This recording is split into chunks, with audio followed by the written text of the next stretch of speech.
محمد وعلى آلہ واصحابہ اجمعین، اما بعد۔ درود پاک پڑھ لیجیے۔ الصلاۃ والسلام علیک یا سیدی یا رسول اللہ وعلی آلک واصحابک یا رحمۃ للعالمین۔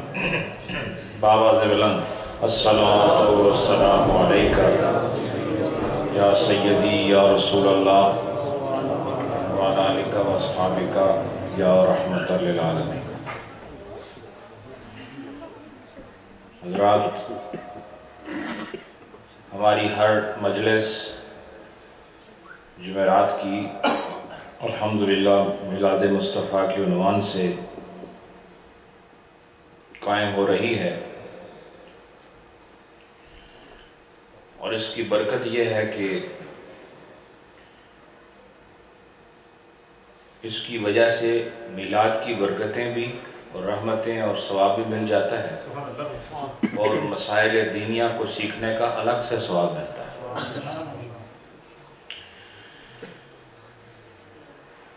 اس وقت سب سے بڑی جو کمی ہے ہمارے ماحول میں، وہ اسی بات کی ہے کہ ہم مسلمان ضرور ہیں، مومن ضرور ہیں، لیکن ہمیں اسلام کی تعریف نہیں آتی، اور نہ اپنے گھر والوں کو کوئی اسلامی طریقہ بتا سکتے ہیں، نہ باہر کسی پر اسلامی نورانیت اور اسلامی کیفیات نچھاور کر سکتے ہیں۔ اور سبب یہی ہے کہ لا علمی کا دورہ ہے۔ تو لا علمی کا علاج کیا ہے؟ سیکھنا۔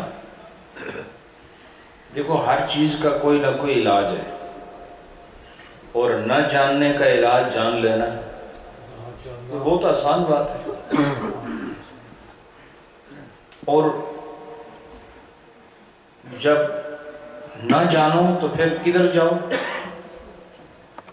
فَاسْأَلُوا أَهْلَ الذِّكْرِ إِن كُنتُمْ لَا تَعْلَمُونَ۔ اگر تمہارے پاس علم نہ ہو تو علم والوں کی محفل میں بیٹھ جائے گا۔ علم والوں کی محفل میں بیٹھنے سے جہاں ویسے ثواب ہوتا ہے، تو بے شک پڑھنے کی نیت سے نہ جاؤ، جب وہ باتیں کرتے ہیں بہت چیزیں ان کی باتوں سے خود بخود علم کا حصہ بن جاتا، معلومات کا حصہ بن جاتا۔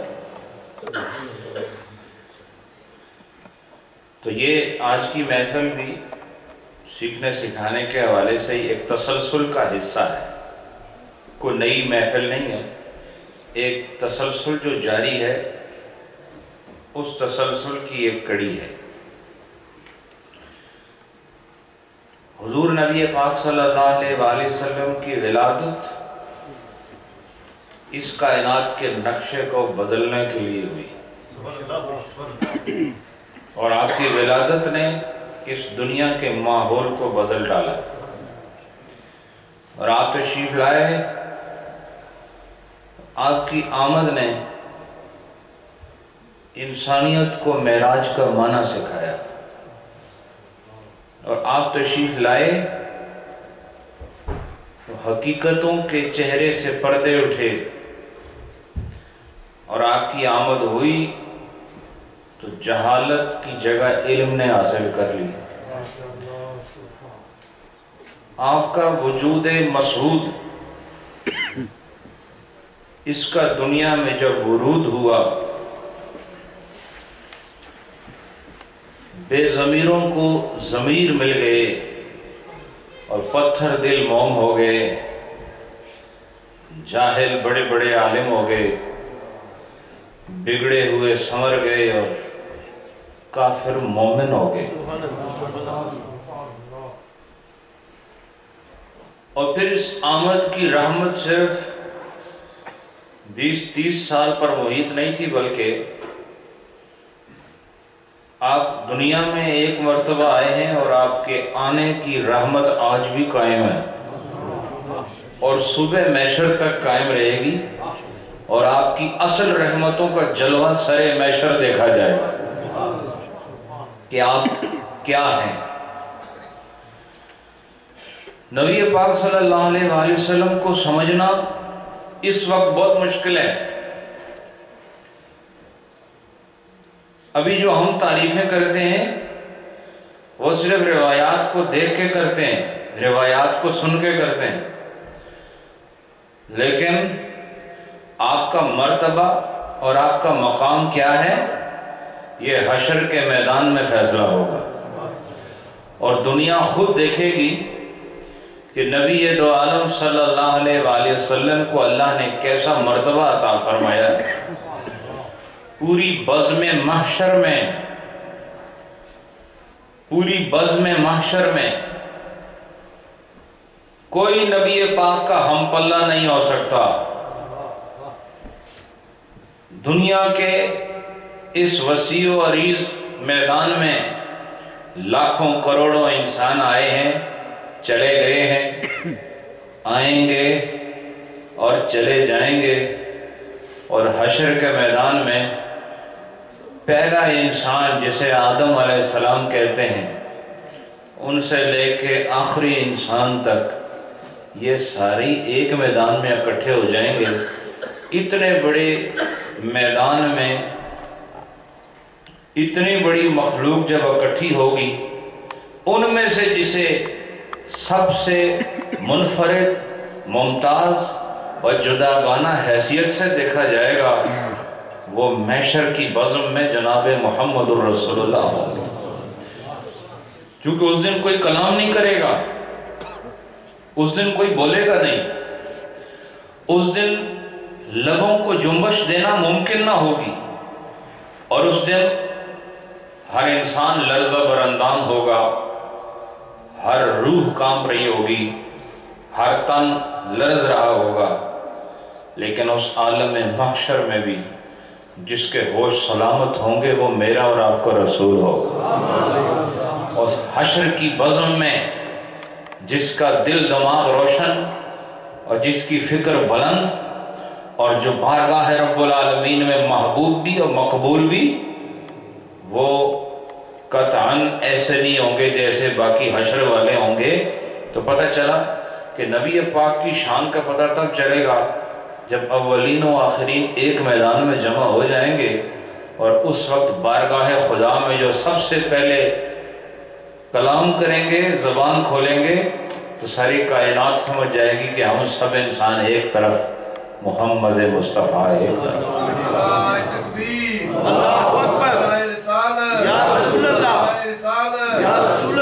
ماشاءاللہ۔ تو پھر ہم نے ان کا ذکر کرنا ہی ہے، چونکہ ان کے ذکر کے بغیر چارہ نہیں، اور ان کے ذکر کے بغیر گزارا نہیں، اور جب ان کا ذکر ہم نے وہاں جا کے کرنا ہی ہے، اور جب آپ کو سب نبی بھی اسی بارگاہ کی طرف بھیجیں گے، آدم علیہ السلام سے عیسیٰ علیہ السلام تک آپ اولو العزم پیغمبروں کی بارگاہ سے ہوتے ہوئے جب رسول اللہ کی بارگاہ میں آئیں گے، ہر ایک کی زبان پر حضور کا نام ہوگا کہ نہیں؟ اور ہر ایک کی زبان پر حضور کا نام ہوگا کہ نہیں؟ اور ہر ایک دل میں ان کی یاد تازہ ہوگی کہ نہیں؟ اور آپ حشر کے میدان میں حضور سے مدد مانگیں گے کہ نہیں؟ تو بولو، حشر کے میدان میں جس نبی کا ذکر ہونا ہے، ہم آج سے ہی اپنی عادت پکی کر رہے ہیں، حشر کا انتظار نہیں کر رہے، آج سے ہی اپنے آپ کو اس میدان کے لیے تیار کیے بیٹھے ہیں۔ جن کو وہاں یاد رکھنا ہے انہیں ہم یہاں بھی یاد رکھے ہوئے ہیں، اور پھر ان سے مدد بھی مانگیں گے۔ تو خدا سے مدد مانگنا ہمیں معلوم ہے، لیکن خدا کے سامنے خدا کے غیر سے مدد مانگنا،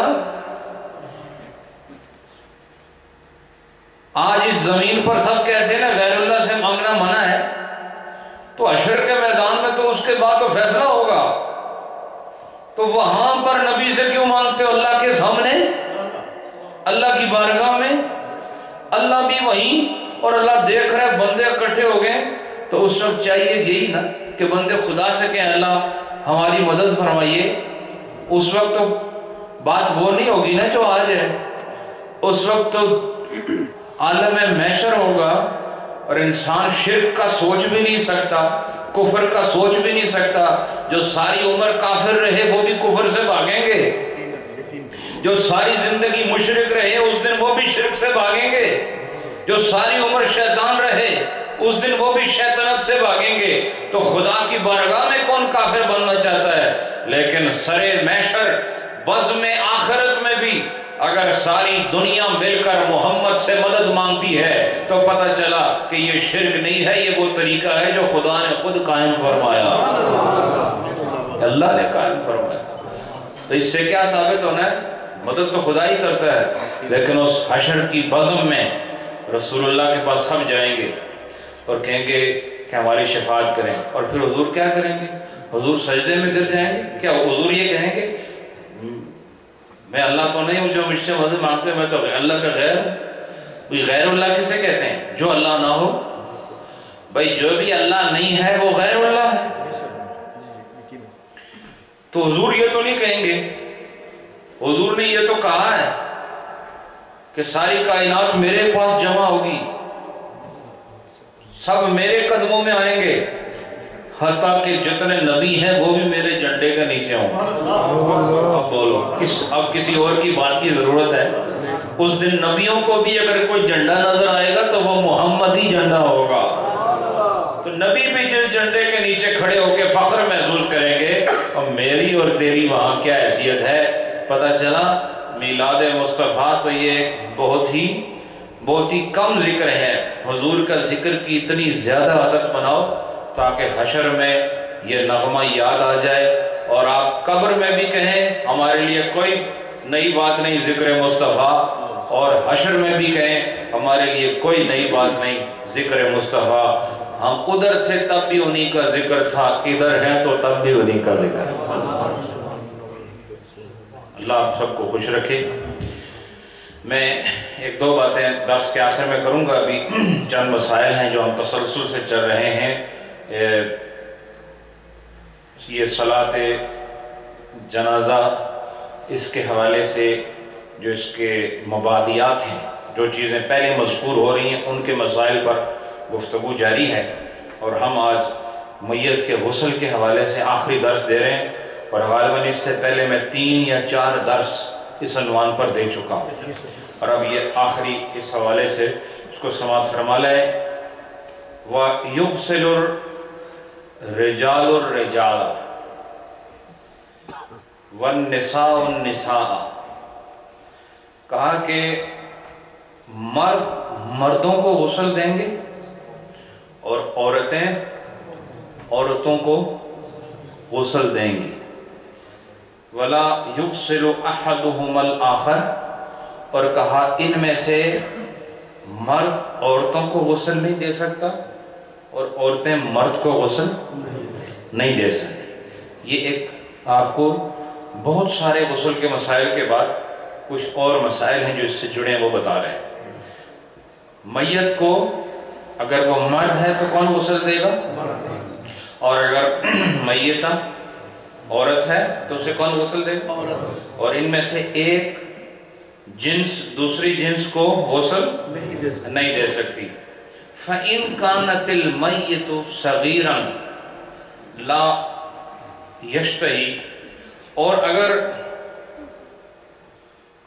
بچہ چھوٹا ہو، بچہ کیا ہو اور حد شہوت کو نہ پہنچا ہو، ٹھیک ہے، تو جَازَ أَن يُغْسِلَهُ النِّسَاءُ، تو پھر عورتوں کے لیے جائز ہے کہ وہ ایسے بچے کو غسل دیں۔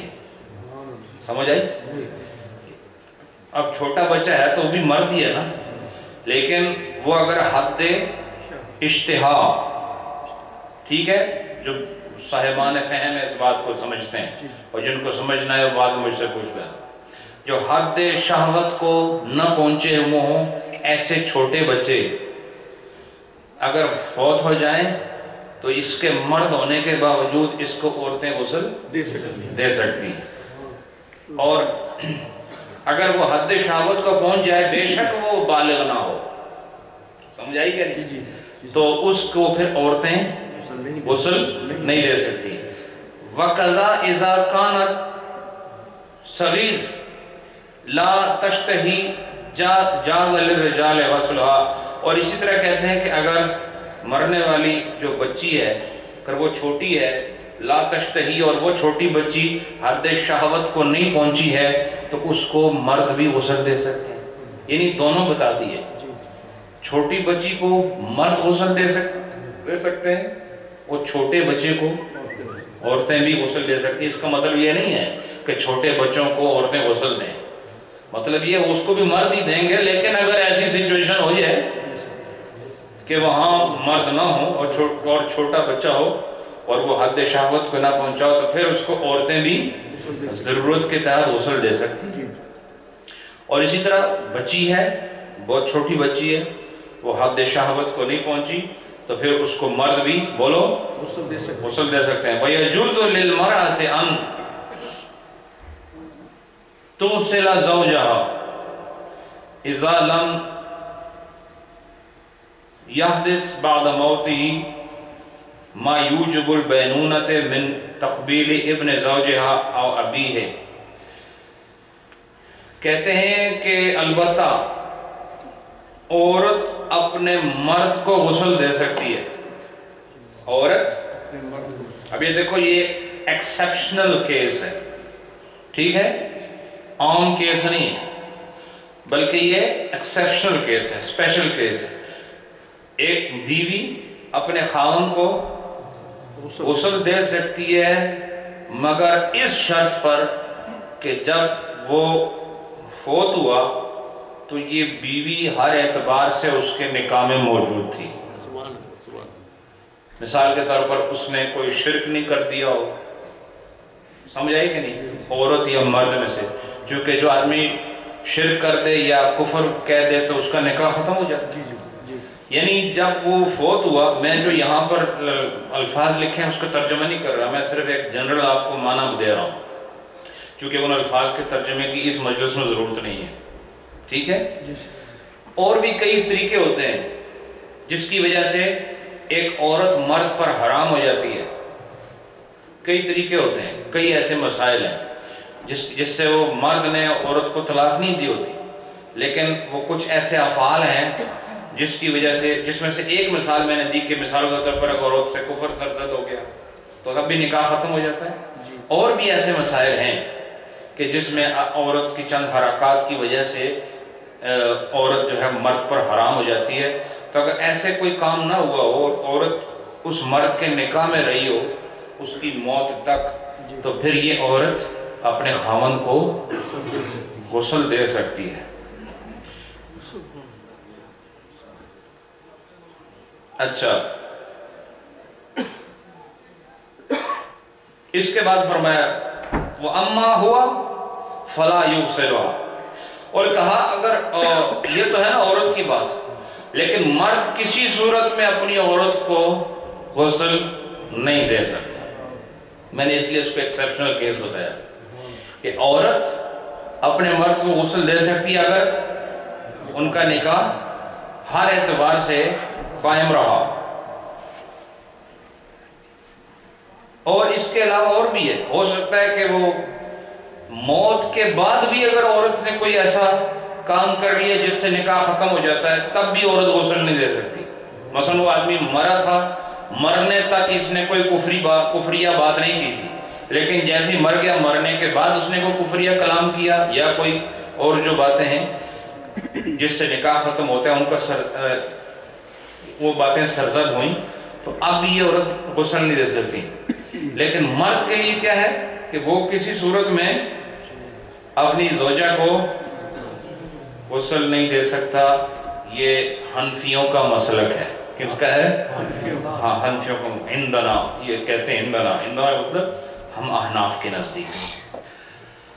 اب یہ کہتے ہیں وَلَوْ طَلَّقَهَا رَجِعًا ثُمَّ مَاتَ عَنْهَا، کہتے ہیں اگر کسی آدمی نے اپنی عورت کو طلاق رجعی دی تھی، کیا طلاق رجعی وہ ہوتی ہے نا جس میں واپس آ سکتی ہے، سمجھ آئی کہ طلاق رجعی میں کیا فرق ہوتا ہے؟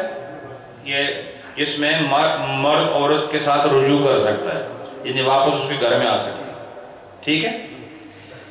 تو طلاق رجوع میں یہ ہوتا ہے کہ مرد عورت کے ساتھ رجوع کرتا ہے، مثلا بات چیت شروع ہو گئی، گھر میں ماحول دوبارہ ٹھیک ہو گیا، تو بس یہ رجوع ہو گیا، سمجھ آئی کہ نہیں؟ جی۔ تو اگر مرد نے عورت کو ایک طلاق دی تھی، ثم مات عنہا، اب وہ طلاق دینے کے بعد وہ فوت ہو گیا، وہ تھی وہ طلاق رجعی، وَهِيَ مُعْتَدَّةٌ، اور یہ جو عورت ہے یہ اپنی عدت گزار رہی ہے، کیا کر رہی ہے؟ عدت۔ تو فرمایا تغسلہ، تو کہا کہ کوئی مسئلہ نہیں، یہ عورت جو ہے اس حالت میں بھی جبکہ عدت گزار رہی ہے اور خاوند فوت ہو گیا، تو یہ عورت پھر بھی اپنے خاوند کو غسل دے سکتی ہے، ٹھیک ہے؟ یہ طلاق کے مسائل نہیں ہیں، یہ غسل کے مسائل چل رہے ہیں، سمجھ آئی کہ نہیں؟ لیکن سب جو کیسز ہیں ان کو یہ بیان کر رہے ہیں۔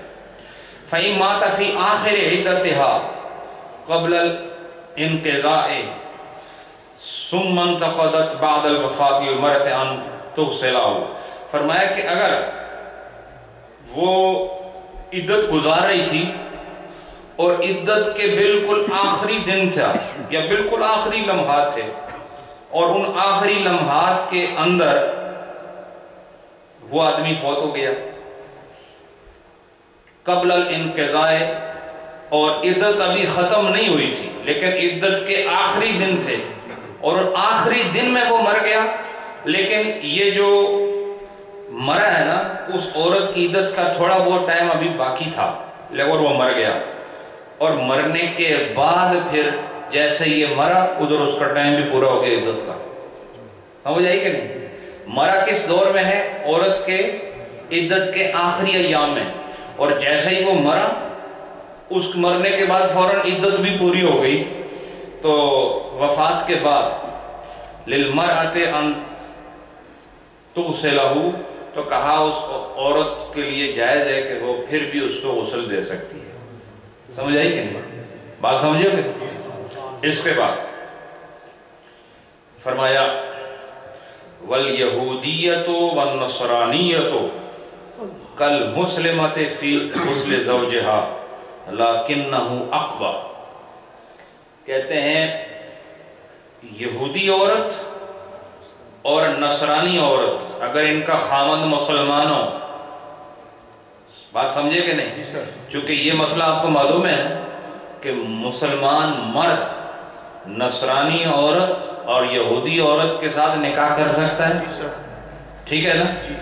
یہ کہتے ہیں اگر عورت یہودیہ ہو، نصرانیہ ہو یعنی عیسائی عورت ہو یا یہودی عورت ہو، تو یہ اپنے خامند کو غسل دینے میں مسلمان عورت کی طرح ہے، ویسے نہیں مسلمان لیکن غسل دینے کے مسئلے میں یہ مسلمان کی طرح، اگر وہ مسلمان ہوتی اور خامند کو غسل جس طرح دیتی، ان کا بھی وہی مقام ہے غسل دینے کے مسئلے میں، یہ الگ بات ہے کہ وہ یہودی ہیں یا نصرانی ہیں، لیکن کہتے ہیں لَكِنَّهُ أَقْبَحُ، لیکن یہ بہت ہی برا ہے، یعنی بہت بری بات ہے کہ اس کو ایسی عورت غسل دے جو نصرانی یا بولو نصرانی یا یہودی ہو، لیکن مسئلہ بتا دیا کہ اگر وہ دیں گی تو غسل جو ہے ہو جائے۔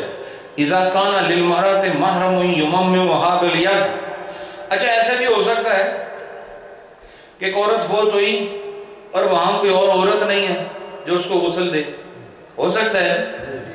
یہ سارے کیسز جو ڈیل کرتے ہیں ہماری فقہ کے علماء، تو کہتے ہیں اگر عورت کے پاس کوئی عورت نہ ہو، چونکہ شروع میں کیا بتایا عورت کو کون غسل دے اور مرد کو، اب یہ وہ کیسز ڈیل کر رہے ہیں، کہہ رہے ہیں کہ اگر عورت کے پاس کوئی اور عورت نہ ہو لیکن کوئی اس کا محرم ہو، محرم کون ہوتا ہے؟ محرم کون ہوتا ہے؟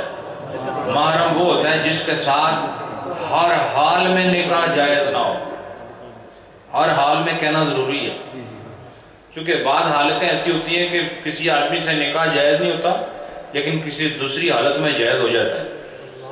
جیسے کہ دیور. اب دیور کے ساتھ اپنی مثال کے طور پر کسی آدمی کے گھر میں ایک عورت ہے, شادی کر کے لایا, تو اسی کا بھائی یہ عورت اپنے اس کی جو بہن ہے وہ اس خامن سے اس کی زندگی میں نکاح کر سکتی ہے؟ بہن بتاؤ نا, دو بہنیں ہوں, ایک خامن نہ رہ سکتی ہیں؟ نہیں. لیکن ایسا تو نہیں نا کہ کبھی بھی نہیں رہ سکتی. اگر یہ بہن پہلی فوت ہو جائے یا طلاق ہو جائے پھر دوسری سے ہو سکتی ہے. اب یہ محرم نہیں ہے. محرم وہ ہوتا ہے جو کسی صورت میں نکاح جائز نہ ہو. جیسے ایک بیٹی کا نکاح باپ سے نہیں ہو سکتا, بس اس کے لیے کوئی طریقہ نہیں. بات سمجھے گا؟ ایک بھانجے کا نکاح اپنے کس کے ساتھ؟ خالہ سے نہیں ہو سکتا, نہیں ہو سکتا. کوئی طریقہ ہے. تو جب بالکل طریقہ نہ ہو اس کو کہتے ہیں محرم. اور ایسا ہی آدمی ہوتا ہے محرم کہ جو سفر شرعی کے لیے ساتھ رکھنا ضروری ہوتا ہے عورت کے لیے. یہ صرف آج کے لیے نہیں ہوتا, پاکستان جاؤ تب بھی ضروری ہے. سمجھ آئی کہ نہیں؟ اب یہ تو اور بات ہے کہ اس پر عمل نہیں ہے, اللہ معافی دے. تو اب یہ کہتے ہیں کہ عورت ہے اور اس کو غسل دینے والا کوئی نہ ہو, لیکن اس کا کوئی محرم وہاں ہے. مثلا ایک عورت فوت ہوئی, کوئی عورت وہاں نہیں ہے, وہاں اس کا باپ موجود ہے. کون ہے؟ تو باپ محرم ہے. جی سر. بولو نا. جی جناب. یہ اس لیے کہتا ہوں تاکہ آپ کو مسئلہ سمجھ آئے, چونکہ ہو سکتا ہے پوچھوں آپ سے تو جواب نہ دو, شرمندگی ہوگی, اس لیے غور سے سنو. تو اگر محرم ساتھ ہو تو پھر وہ غسل دے سکتا ہے. تو کہا کہ غسل نہیں ہوگا, یمممھا بالید, وہ اس کو ہاتھ سے تیمم کرائے گا. کیا کرائے گا؟ تیمم کرائے گا. وَأَمَّا الْأَجْنَبِيُّ, اور اگر وہاں محرم بھی نہ ہو, ایک عورت فوت ہو گئی اور مثال کے طور پر کہیں عورت ہے فوت ہو گئی, وہاں اس کا محرم بھی نہیں ہے لیکن اجنبی مرد موجود ہیں, تو وہ کیا کریں؟ کہا جو اجنبی ہو وہ یوں کرے, فَبِخَرْقَةٍ عَلَى يَدِهِ, تو وہ ایک کپڑا ہاتھ سے باندھ کے اس کو تیمم کرائے. اچھا, جو محرم ہے اس کو کپڑا باندھنے کی ضرورت نہیں, وہ بغیر کپڑا باندھے اس بچی یا عورت کو تیمم کرائے. غسل تو ہے ہی نہیں نا. یہ کب؟ جب کوئی عورت نہ ہو اور صرف اس کا محرم ہو. اچھا, اگر اجنبی آدمی ہو تو پھر وہ ہاتھ لگا کے تیمم کرا سکتا ہے؟ نہیں, ہاتھ کے اوپر کوئی کپڑا وغیرہ باندھ کر اس سے تیمم کریں.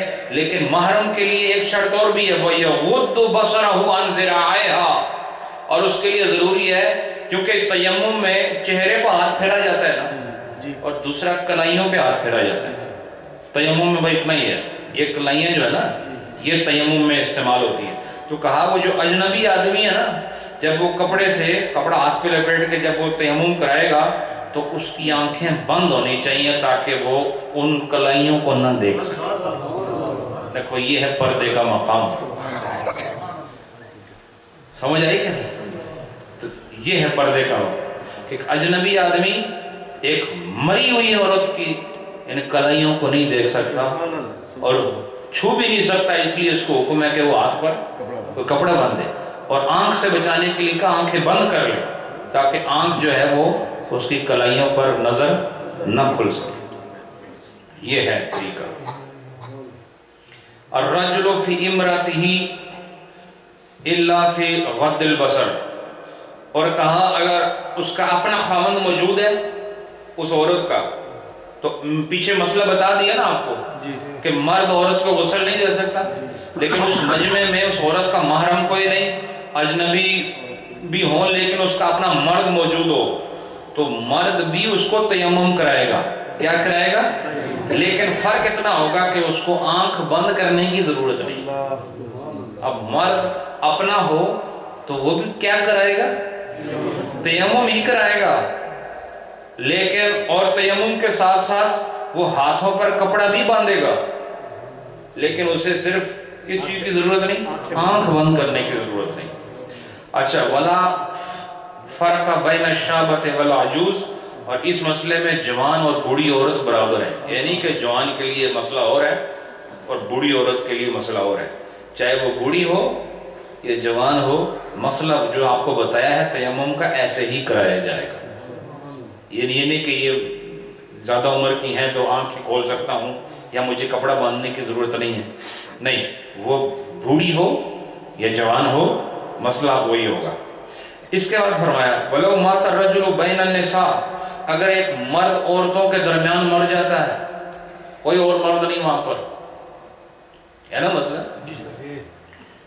وَلَوْ مَاتَ الرَّجُلُ، اگر ایک مرد مر جاتا ہے بَيْنَ النِّسَاءِ، عورتوں کے درمیان، تَيَمَّمَهُ ذَاتَ رَحْمٍ مَحْرَمٍ مِنْهُ او زوجته او امته، تو کہا کہ اگر اس جو عورتوں کا اجتماع ہے اس میں جو اس کے ذی محرم لوگ ہیں نا، وہی جو محرم، اب اس مرد کا محرم کون عورت ہوگی؟ وہی جس کے ساتھ کبھی نکاح جائز نہ ہو، تو وہ اس کی بیٹی ہو سکتی ہے، تو اگر بیٹی نہ ہو تو اس میں پھر اس کی زوجہ بھی ہو سکتی ہے، زوجہ نہ ہو تو اس کی جو باندی ہے، کیونکہ پہلے دور میں باندیاں ہوتی تھی تو وہ بھی ہو سکتی ہے، تو وہ کیا کریں؟ وہ اس کو تیمم کرا دیں گی۔ کیا کریں گی؟ تیمم کریں گے۔ وَلَوْ مَاتَ الرَّجُلُ فِي السَّفَرِ، ایک آدمی سفر میں مر جاتا ہے، وَمَعَهُ نِسَاءٌ وَرَجُلٌ كَافِرٌ، اس سفر میں جو آدمی مرا اب اس کے ساتھ عورتیں بھی ہیں بہت ساری، ایک مرد ہے پر کافر ہے، دیکھو مسئلہ ہوگا، یعنی ٹوٹل مرد کتنے ہیں؟ دو، ایک مر گیا، دوسرا ہے لیکن کافر ہے، اور باقی ساری کون ہے؟ دیکھو کیس بتا رہے ہیں آپ کہ ایسا بھی ہو سکتا ہے۔ پھر سنو وَلَوْ مَاتَ الرَّجُلُ فِي السَّفَرِ، ایک مرد سفر میں مر جاتا ہے، وَمَعَهُ نِسَاءٌ، اور اس کے ساتھ عورتیں ہیں، وَرَجُلٌ كَافِرٌ، اور ایک مرد ہے پر کافر ہے، تو کیا ہوگا؟ اب کافروں کے اب تو مسلمان غسل دیتے ہیں اور کس طرح کرتے ہیں، تو فرمایا اب یہ عورتیں اس کو غسل دے سکتی ہیں؟ کہا نہیں، ایسے نہیں ہوگا۔ فَإِنَّهُنَّ يُعَلِّمْنَهُ الْغُسْلَ، کہا یہ سب مل کر عورتیں اس کافر کو غسل کا طریقہ بتائیں گی۔ کیا کریں گی؟ یہ سب عورتیں اس کافر کو غسل سکھائیں گی، وَيُخَلِّينَ بَيْنَهُمَا، اور پھر ان دونوں کو تنہا چھوڑ دیں گی اور ایک طرف ہو جائیں گی، اس کو غسل سارا سمجھا کے نا اس کافر کو، تو پھر اسے کہیں گی کہ آپ غسل کرائیں اور یہ سب ایک طرف ہو جائیں گے، حَتَّى يُغْسِلَهُ، یہاں تک کہ وہ غسل سے فارغ ہو جائے، غسل کرا دے۔ اچھا وَإِن لَمْ يَكُنْ مَعَهُنَّ رَجُلٌ، اگر وہاں پر مرد بھی نہیں ہے کوئی اور، مثلا ایک آدمی سفر میں ہے، اس کے ساتھ عورتیں ہیں اور عورتوں کے ساتھ کوئی اور مرد ہے ہی نہیں، کافر بھی نہیں مسلمان بھی نہیں، صرف عورتیں ہیں، لیکن وَكَانَتْ صَبِيَّةٌ صَغِيرَةٌ لَا تَشْتَهِي، لیکن ایک ایسی چھوٹی بچی اس عورتوں کے مجمع میں موجود ہے جو ہے تو چھوٹی لیکن وہ حد شہوت کو نہیں پہنچی، حد شہوت کو نہیں پہنچی، وَأَطَاقَتْ أَن تُغْسِلَهُ، اور اس کے اندر اتنی صلاحیت ہے کہ وہ غسل دے سکتی ہے، چھوٹی تو ہے لیکن آپ کو پتہ ہے بہت چھوٹی بچیاں گھر کا پورا کام کرتی ہیں، بولو نا، آپ بولتے نہیں ہیں، ہوتی ہیں نا ویسی بات باشعور بچیاں ہوتی ہیں، ان کی جسامت خدا ایسی بنا دیتا ہے، عمر تھوڑی ہوتی ہے بڑی لگتی ہیں لیکن گھر کے سارے کام کاج کر لیتی ہیں۔ تو کہا کہ اگر کوئی مرد سفر میں مرا، ان کے ساتھ سب عورتیں ہیں لیکن ایک چھوٹی بچی بھی ہے جو حد شہوت کو نہیں پہنچی اور وہ غسل دینے کی طاقت رکھتی ہے، وہ اطاقت ان تغسلہ، تو پھر کیا کریں؟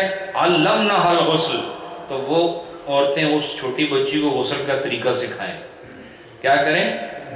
اس کو غسل، وَيُخَلِّينَ بَيْنَهُمَا، پھر یہ نہیں کہ ادھر ہی بیٹھی رہیں، یہ ساری عورتیں ایک طرف چلی جائیں اور ان چھوٹی بچی اور اس میت کو، مرد کی جو ہے، ان کو اکیلا چھوڑ دیں، اور حَتَّى تُغْسِلَهُ، یہاں تک کہ وہ اسے غسل کرا دیں چھوٹی بچی۔ تو یہ اس طرح مسئلہ ہوگا۔ وَإِن مَاتَتِ الْمَرْأَةُ فِي السَّفَرِ، اب یہ ہے کہ ایک عورت سفر میں مر جاتی ہے، ابھی تو آپ کو مرد کا بتایا نا، سفر مر جاتا ہے، لیکن اگر ایک عورت سفر میں مر جاتی ہے وَمَعَهَا إِمْرَأَةٌ كَافِرَةٌ اور اس عورت کے ساتھ ایک عورت ہے لیکن وہ کافرہ ہے، کون ہے؟ کافرہ ہے، تو اگر اس کے ساتھ مسلمان اور عورتیں ہوں پھر تو مسئلہ بتانے کی ضرورت ہی نہیں، جو وہ تو پہلے بتا دیا کہ عورت پہ غسل کون کرے گا؟ بولو نا، عورت کرائیں گے، وہ تو مسلمان ہیں وہ کرا دیں گے، لیکن یہ ایسا سفر ہے کہ ایک عورت ہے اور اس عورت کے ساتھ کون ہے؟ ایک کافرہ عورت ہے اور یہ عورت مر گئی ہے، او صبیون یا ایک بچہ ہے،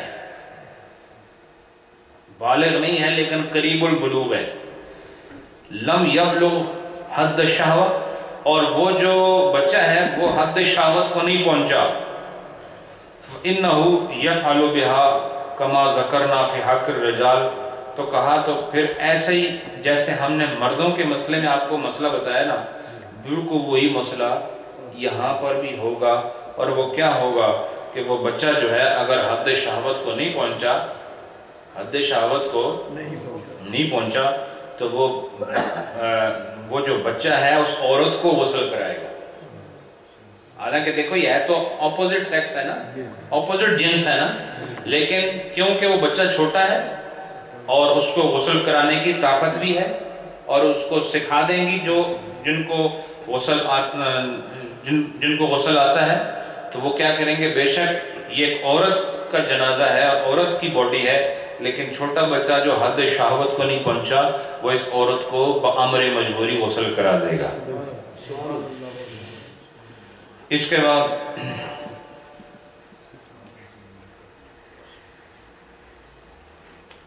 فرمایا وَإِن مَاتَ الْكَافِرُ وَلَهُ وَلِيٌّ مُسْلِمٌ، اگر ایک کافر فوت ہو گیا لیکن اس کا جو ولی ہے، یعنی اس کا جو آگے اولاد ہو گئی یا اس کا باپ ہو گیا یا کوئی اس طرح ولی جو بھی ہے اس کی اولاد سمجھ لیں، وہ مسلمان ہے لیکن باپ کون ہے؟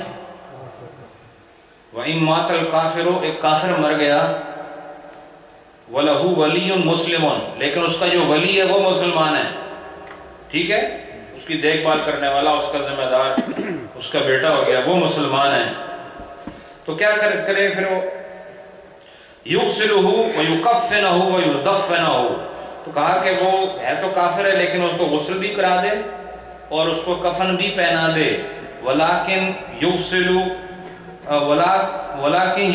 غَسْلَ الثَّوْبِ النَّجِسِ، کہا لیکن اس کا غسل ایسے ہوگا جیسے ایک ناپاک کپڑا دھویا جاتا ہے، وہ اس رعایت سے نہیں ہوگا جیسے مسلمان کو جس طرح غسل دیا جاتا ہے اس اعزاز اور اکرام سے نہیں، بلکہ جس طرح ایک نجس کپڑا دھوتے ہوئے آدمی بس صرف اس لیے دھو رہا ہوتا ہے کہ میری جان چھوٹے یہ کپڑا پاک ہو، تو وہ بے توجہی میں بس اپنا جان چھڑانے کی نیت سے اس کو دھوئے، وَيُلَفُّ فِي خَرْقَةٍ، اور پھر ایک کپڑے میں لپیٹ دے۔ یہ کفن ایسا کفن نہیں ہوگا جیسا مسلمانوں کا کفن ہوتا ہے، بلکہ یہ کفن ایسا غسل بھی ہوگا لیکن ایسا نہیں جیسے مسلمانوں کا ہوتا ہے، کفن بھی ہوگا لیکن ایسا نہیں جیسے مسلمانوں کا ہوتا ہے، غسل ایسے دیں گے جیسے کوئی کپڑا ناپاک پاک کیا جاتا ہے ایک بار، اور کفنائیں گے ایسے جیسے بس صرف ایک کپڑے میں لپیٹ دینا ہے، کیا کرنا ہے؟ لپیٹ دینا ہے۔ وَيُحْفَرُ حَفِيرَةٌ، اور پھر ایک کھڈا کھودا جائے گا، کیا کیا جائے گا؟ کھڈا کھودا جائے گا، قبر کا یہاں ذکر نہیں آیا، یہاں حفیر کا ذکر آیا، ایک گڑھا کھودا جائے گا، من غیر مراعات سنت التکفین واللحد، اور نہ ہی کفن کی جو سنت کے اندر رعایت ہے اس کا لحاظ کیا جائے گا، اور نہ ہی قبر کو بنانے کے لیے جو لحد کا اہتمام ہوتا ہے سنت طریقے پر اس کی بھی رعایت نہیں کی جائے گی، یعنی ان چیزوں کی ضرورت نہیں کہ اسے سنت کے طریقے پر کفن دیا جائے اور سنت کے طریقے پر اس کی قبر کو تیار کیا جائے۔ وَلَا يُودَعُ فِيهِ بَلْ يُلْقَى، کہا اس کو اس کے اندر رکھا نہیں جائے گا قبر میں، بلکہ اس کو اس گڑھے میں ڈال دیا جائے گا۔ دیکھو رکھنے اور ڈالنے میں فرق ہے۔ یہ کس کے لیے ہے؟ یہ اس کے لیے جو کافر مرا لیکن اس کا ولی مسلمان ہے، سمجھ آئی کہ نہیں؟ اس کا کون؟ ولی مسلمان ہے۔ اور اس کے بعد فرمایا وَيَنبَغِي أَلَّا يُمَكِّنُ الْأَبْدُ اللہ یمکن الاب الکافر، اور مناسب یہ ہے کہ جو کافر باپ ہے نا، کافر باپ، اس کو قدرت نہ دی جائے من القیام بغسل ابنہ المسلم، کہ وہ اپنے بیٹے جو مسلمان ہے اس کو غسل دے یا اس کے مرنے کے لیے تجہیز و تکفین کا بندوبست کرے. یہ قدرت کافر باپ کو مسلمان بیٹے کے لیے نہیں دینی چاہیے. مثلا ایک آدمی کا باپ کافر ہے، بیٹا مسلمان ہے، اب وہ بیٹا مر گیا تو بیٹا کون ہے؟ اب یہ جو مر گیا تو اس کو غسل دینا ہے، بولو نا، اس کو کفن دینا ہے. تو کہا کہ یہ کام اس کے باپ کو نہیں کرنے دو، یہ کام اس کے باپ کو نہ کرنے دو، بل یفعلہ المسلمون، یہ کام مسلمانوں کو مل کے کرنا چاہیے. کب؟ جب اس کا باپ کون ہو؟ کافر. اس کے بعد فرمایا وَإِذَا مَاتَ الرَّجُلُ فِي السَّفَرِ، اگر ایک آدمی سفر میں فوت ہو گیا، وَلَيْسَ هُنَاكَ مَاءٌ طَاهِرٌ، اور وہاں پر کوئی پاک پانی نہیں مل رہا، غسل تو دینا ہے. اب وہاں پر سفر میں ہے اور سفر میں کیا انہیں پاک صاف پانی نہیں مل رہا. یممم ویصلی علیہ، کہا کہ اس کو تیمم کرایا جائے گا اور پھر اس پر نماز جنازہ پڑھ دی جائے گی. ٹھیک ہے، جب سفر میں ہو، پانی نہ ہو تو کیا کرائیں؟ اس کو میت کو تیمم کرائیں اور اس کے بعد نماز جنازہ پڑھیں. رجل مات ولم یجدوا ماء، ایک آدمی فوت ہو گیا لیکن پانی نہیں ملا، فیمموہ وصلوا علیہ، تو کہا اس کو تیمم کرا اور اس پر نماز جنازہ پڑھو. ثم وجدوا ماء، اس کے بعد پانی مل گیا. بات سمجھ آئی کہ نہیں؟ ایک آدمی سفر میں مرا اور پانی نہ لوڑیا، پانی لبا کوئی نہیں، تو انہوں نے کیا کیا؟ تیمم کیا، تیمم کے بعد اس کی جنازہ بھی پڑھ لی، اس کے بعد پانی مل گیا. ہو سکتا ہے نا، پاسبلٹی ہے نا. تو ثم وجدوا ماء، اس کے بعد انہوں نے پانی پایا، پانی مل گیا. فرمایا کہ غسلا، اس کو پھر دوبارہ غسل دیا جائے گا، وصلی علیہ، اور پھر ثانیاً اور دوبارہ اس کو نماز جنازہ اس کی پڑھی جائے گی. فی قول ابی یوسف رحمہ اللہ تعالی، امام ابو یوسف کے قول کے مطابق. تو پانی نہ ملنے کی وجہ سے جو تیمم کرایا تھا اور اس کی جنازہ پڑھ لی تھی اور ابھی دفن وغیرہ نہیں ہوا، وہ پانی مل گیا، تو اب کیا حکم ہے؟ تو غسل کراؤ، غسل کرا کے دوبارہ نماز جنازہ. اب یہ ہمارے میت کے غسل کے مسائل الحمدللہ بیان ہو گئے. اب اگلی جمعرات کو یہ فصل ثالث ہے تکفین کے بیان میں، اور تکفین کہتے ہیں کفن دینا. کفن، اب کفن کیسے دیا جاتا ہے، اس کی کیا ضروریات ہیں اور اسلامی تکفین کیا ہوتی ہے، یہ بھی بہت لمبا بیان ہے، کوئی ایسے ایک دو مجلس کی بات نہیں ہے. انشاءاللہ اس کو بھی اگلی نشست میں بیان کیا جائے گا. الحمدللہ مردے کے نہلانے کے حوالے سے جتنے مسائل یہاں بیان ہوئے ہیں میں نے زندگی میں نہیں سنے کبھی. یہ تقریباً 4 مجلسیں اس پر ہوئی ہیں اور نایاب مسائل جو آپ نے کبھی سنے ہی نہیں ان کو بیان کیا گیا ہے. انشاءاللہ مزید اس کا بیان جو ہے وہ جاری رہے گا. کفن کے حوالے سے اللہ خوش رکھے. وہ یہاں کے ایک مستقل الحمدللہ نمازی تھے اور اچھے انسان تھے. سب بولو اچھے انسان. وہ واقعی اچھے انسان، اس لیے اچھے تھے کہ ان سے کسی کو تکلیف نہیں پہنچی. اچھا انسان کون ہوتا ہے؟ اچھا انسان وہ نہیں جس نے آپ کو کچھ دیا ہو، بہت کچھ آپ نے لوٹا. اچھا انسان وہ ہے کہ دے یا نہ دے پر آپ کو اس سے تکلیف نہ پہنچی. یہ اچھے انسان کی تعریف. تو ان سے کسی کو تکلیف نہیں. اور اس محلے کے معزز محترم شخصیت تھے اور انہوں نے ایک لمبا عرصہ بیماریوں میں گزارا. اور ابھی اطلاع حافظ صاحب نے مجھے دی تھی کہ ان کا انتقال ہو گیا. انشاءاللہ کل بعد جمعہ ان کی نماز جنازہ یہیں پر ہوگی. اور یہ بھی ایک عجب اتفاق ہے کہ ہمارے اس مرکز میں جو پہلا جنازہ ہوا تھا وہ انہی حاجی صاحب کے والد صاحب کا تھا اور اب دوسرا جنازہ ان کا ہے. اللہ تعالیٰ ان کو بخشش، مغفرت، معافی نصیب، ہمیں بھی معافی نصیب. اللہ بہت مہربانی فرمائے.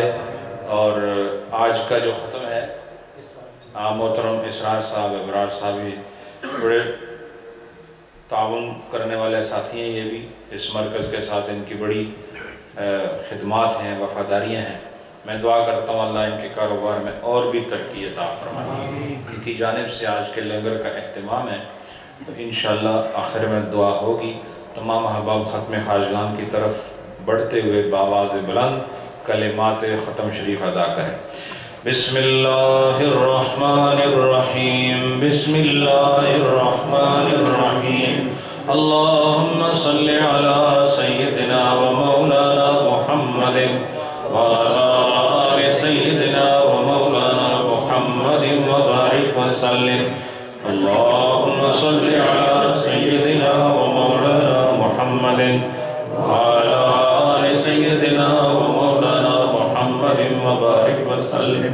بسم اللہ الرحمن الرحیم، الحمد للہ رب العالمین، الرحمن الرحیم، مالک یوم الدین، ایاک نعبد و ایاک نستعین، اہدنا الصراط المستقیم، صراط الذین انعمت علیہم غیر المغضوب علیہم ولا الضالین۔ بسم اللہ الرحمن الرحیم، ألم نشرح لك صدرك ووضعنا عنك وزرك الذي ينقض ظهرك ورفعنا لك ذكرك فإن مع العسر يسرا، إن مع العسر يسرا، فإذا فرغت فانصب وإلى ربك فارغب۔ بسم اللہ الرحمن الرحیم، قل هو اللہ احد اللہ الصمد لم یلد ولم یولد ولم یکن له کفوا احد، قل هو اللہ احد اللہ الصمد لم یلد ولم یولد ولم یکن له کفوا احد، قل هو اللہ احد اللہ الصمد لم یلد ولم یولد ولم یکن له کفوا احد، قل هو اللہ احد اللہ الصمد لم یلد ولم یولد ولم یکن له کفوا احد، قل هو اللہ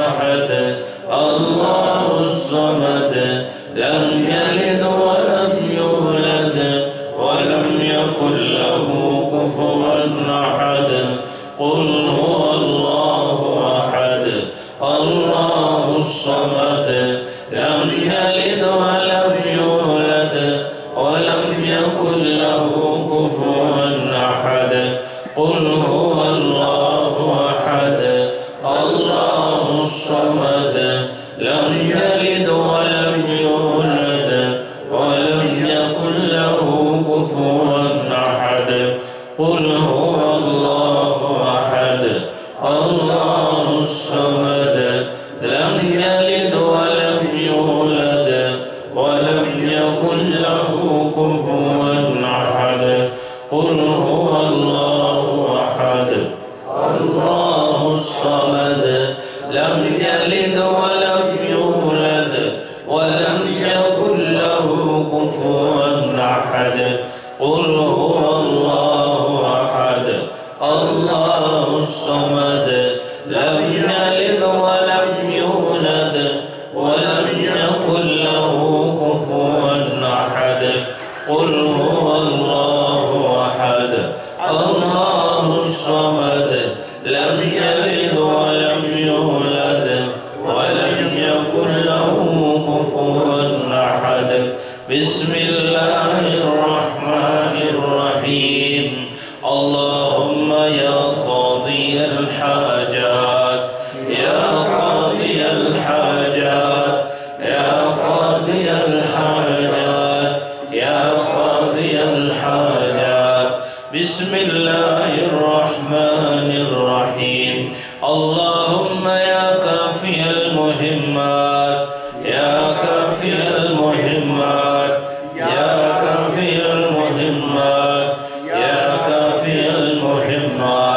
بسم الله الرحمن الرحيم اللهم يا رافع الدرجات يا رافع الدرجات يا رافع الدرجات يا رافع الدرجات بسم الله الرحمن الرحيم اللهم يا منزل البركات يا منزل البركات يا منزل البركات يا منزل البركات بسم الله الرحمن الرحيم اللهم يا حل المشكلات يا حل المشكلات يا حل المشكلات يا حل المشكلات بسم الله الرحمن الرحيم اللهم يا مجيب الدعوات يا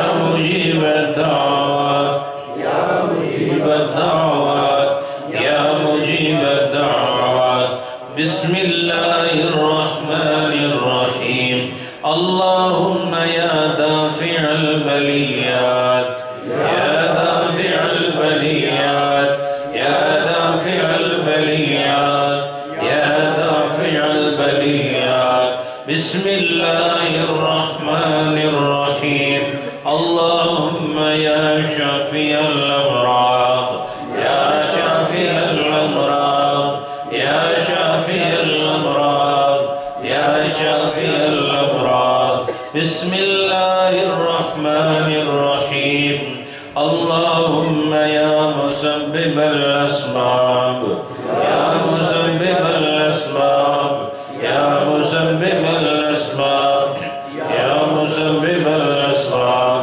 بسم الله الرحمن الرحيم اللهم يا مفتح الأبواب يا مفتح الأبواب يا مفتح الأبواب يا مفتح الأبواب بسم الله الرحمن الرحيم اللهم يا دليل المتحيرين يا دليل المتحيرين يا دليل المتحيرين يا دليل المتحيرين بسم الله الرحمن الرحيم اللهم يا غياث المستغيثين أغثنا يا غياث المستغيثين أغثنا يا غياث المستغيثين أغثنا يا غياث المستغيثين أغثنا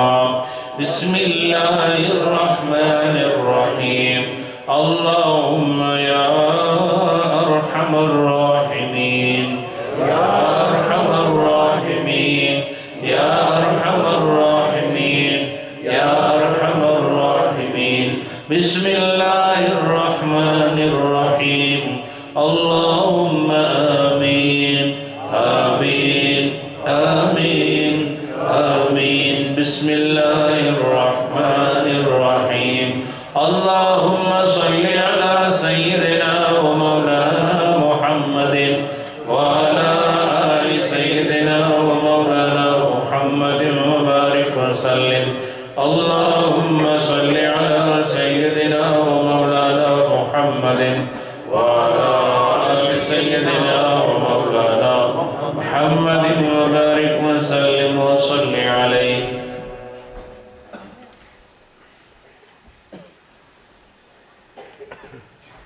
پچھلی جمعرات سے اس جمعرات تک جو آپ نے درود شریف پڑھا ہے یہ 3,99,500 ہے. اللہ تعالیٰ قبول فرمائے اور سب کے اس درود پاک کو دو عالم میں موجود فرمائے. دل کھول کر درود شریف پڑھا کریں اور جمعرات کو یہاں لکھوا دیا کریں. خواتین بھی اور جو مرد حضرات ہیں وہ بھی جھوم جھوم کے درود شریف پڑھا کریں اور ہزاروں کی تعداد میں یہ آپ کا درود شریف یہاں ہر جمعرات کو آ جائے تو یہ نور و نالا نور ہے. ماشاءاللہ. یہ صغیر قیوم صاحب انہوں نے ڈیوزبری سے مسجد کے لیے 50 پاؤنڈ بھیجے ہیں. اللہ قبول فرمائے. اور میں آپ سب کا شکریہ بھی ادا کرنا چاہتا ہوں کہ وہ لوگ جو احباب ہماری پکار پر پچھلے اتوار کو جو گزشتہ اتوار ہے اس میں یہاں حاضر ہوئے اور ایک بہت خوبصورت ایک عظیم الشان مجلس ذکر مصطفیٰ میلاد مصطفیٰ کا یہاں انعقاد ہوا اور حضرت صاحب قبلہ اور بہت سارے علماء کرام یہاں تشریف لائے. آپ نے سب کے خیالات بھی سنے، حضرت صاحب قبلہ کی نورانی گفتگو بھی آپ نے سماعت فرمائی اور الحمدللہ یہ جگہ اپنی وسعتوں کے باوجود اس دن تنگی کا مظاہرہ کر رہی تھی اور بہت خوبصورت اجتماع، اور آپ اہلیان اولڈم کو یہ اعزاز حاصل ہے کہ اس طرح کا ایک فقید المثال پروگرام آپ کے اس پورے علاقے میں کہیں اور نہیں ہوتا جہاں پر لندن سے لے کے گلاسگو تک کے بندے آ جاتے ہیں. یہ ایک بہت بڑی عطا ہے، مہربانی ہے، اور آپ سب لوگ ذوق اور شوق کے ساتھ اس جمعرات کی محفل میں بھی آیا کریں، کیونکہ اس وقت بھی یہاں جو لوگ بیٹھے ہیں یہ باہر سے جو آئے ہوئے ہیں ان کی تعداد زیادہ ہے، اولڈم والوں کی تعداد تھوڑی ہے. جو باہر کے جو ٹاؤنز ہیں ان کے احباب یہاں ماشاءاللہ نظر آ رہے ہیں. آپ نے دیکھ لیا کہ پروگرام کی نوعیت کیا، یہاں کیا ہوتا ہے، یہاں جو محفل ہو رہی ہے اس میں ہوتا کیا ہے وہ آپ نے دیکھ لیا. تو جو بھی صاحب شعور ہے، صاحب عقل ہے، وہ دنیا کے مقابلے میں دین بھی ضرور کمانا چاہتا ہے. اور میں چاہتا ہوں کہ آپ جس مرکز میں وابستہ ہیں، جہاں آپ کا آنا جانا ہے، وہاں جمعہ بھی پڑھیں، نمازیں بھی پڑھیں، لیکن ایک جو نشست ہے نا جمعرات کی، اس میں سیکھنے کا اہتمام ہے. اور اگر آپ لوگ نہیں سیکھیں گے تو ہم نے یہ مسئلے دیواروں کو تو نہیں بتانے، نہیں ہم نے حیوانوں کو بتانے. یہ اللہ کے رسول نے انسانوں کی بہتری کے لیے شریعت کو بطور تحفہ لایا ہے، یہ آپ کے لیے. تو آپ لوگ خود بھی آئیں، صرف اس نیت سے آئیں کہ کچھ سیکھنے کے لیے جانا ہے. باقی ذکر کی محفلیں بھی الحمدللہ ہمارے سب مسجدوں میں جاری ہیں، اور لنگر بھی تقریباً ہر مسجد میں مل جاتا ہے. لیکن یہ جو مسائل فقہ جس طرح سے یہاں بیان ہو رہے ہیں، ایک نایاب طریقہ ہے، اور ہر آدمی اس کتاب کو ہاتھ بھی نہیں لگاتا. یہ بھی بتا دوں آپ، یہ فتوے کی کتاب ہے جو میں پڑھ کے سناتا ہوں، یہ کوئی اسٹڈی کی بک نہیں ہے، یہ فتوے کی کتاب ہے. اس کا نام ہے فتاوی ہندیہ، فتاوی عالمگیریہ. یہ اس کا مسائل ہیں جو آپ کو مفت میں مل جاتے ہیں، ٹھیک ہے نا، لیکن مفت صرف تو پاؤنڈ ہی چنگے لگنے کو، باقی کوئی چیز نہیں. آپ لوگ یہ مہربانی کیا کرو اور یہ پابندی کے ساتھ جمعرات کو یہاں آیا کرو، اولڈم والے جو احباب ہیں.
محمد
اللہ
الحمد لله رب العالمين، الصلاة والسلام على محمد وعلى آله وصحبه أجمعين ربنا تقبل منا إنك أنت السميع العليم وتب علينا إنك أنت التواب الرحيم ربنا فاغفر لنا ذنوبنا وكفر عنا سيئاتنا وتوفنا مع الأبرار يا عزيز يا غفار یا رب العالمین الہ العالمین دور و نزدیک سے آنے والے چھوٹے جوان بزرگ مرد عورتیں بچے اور بچیاں سب کی حاضری اپنی بارگاہ پروقار میں قبول فرما الہ العالمین رب کائنات تیرا ذکر کرنے تجھے یاد کرنے تیرے محبوب کی پیاری پیاری باتیں سننے کے لیے اپنے گھروں کو چھوڑ کر تیرے گھر میں آنے والے الہ العالمین ان کو دین دنیا کی خیر عطا فرما الہ العالمین ہم میں سے جتنوں نے گناہ کیے صبح شام گناہ کیے شام سے صبح صبح سے شام تک گناہ کیے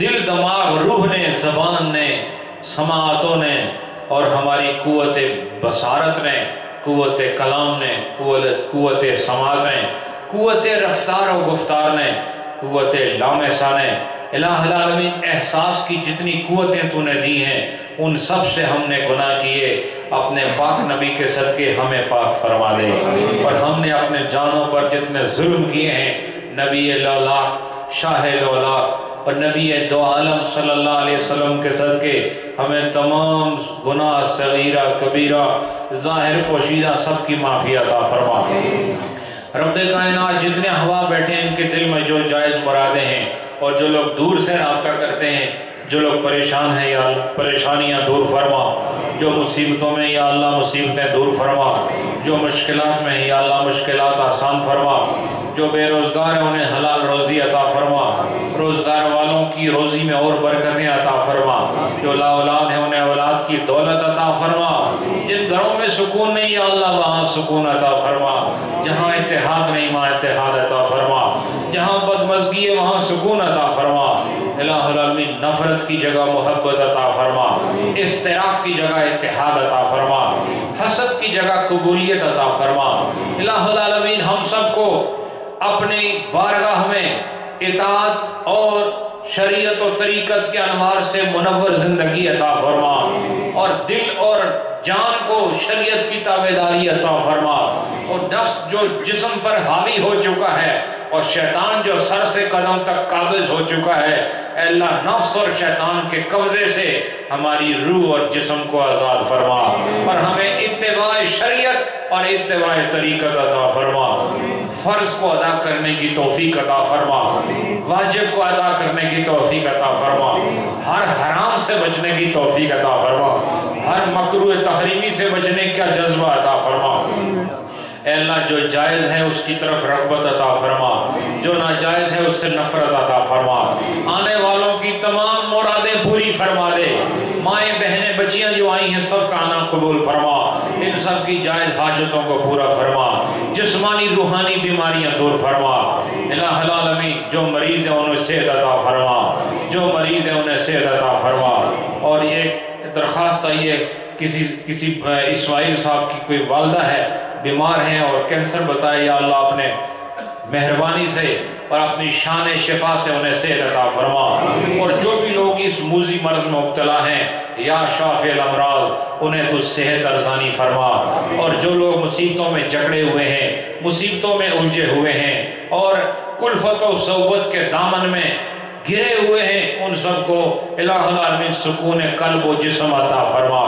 روحانی اور فکری اور جسمانی سکون عطا فرما رب کائنات آج کی اس محفل میں جو ہم نے ذکر کیا ختم خواجگان شریف پڑھا گیا اور جو لاکھوں کی تعداد میں درود شریف پیش کیا گیا اور ہم نے جو مسائل کو بیان کیا یہاں جو نعت خوانی ہوئی جو قرآن کی تلاوت ہوئی اس سب کا ثواب نبی پاک کو عطا فرما اور آپ کے بعد کل جماعت انبیاء مرسلین کو عطا فرما صحابہ صحابیات اہل بیت تابعین و تبع تابعین کو عطا فرما اہل تقوی اہل زہد و قناعت اور اہل تصوف و اہل حقیقت کو اس کا ثواب عطا فرما اہل معرفت کو اس کا ثواب عطا فرما اہل نسبت کو اس کا ثواب عطا فرما اہل سنت کو اس کا ثواب عطا فرما اور بالخصوص محترم ابراہیم صاحب اور اسرار صاحب، ان کے والد مرحوم کو اس کا ثواب عطا فرما، اور الہ العالمین کے کنبے کے جتنے بھی مرد عورتیں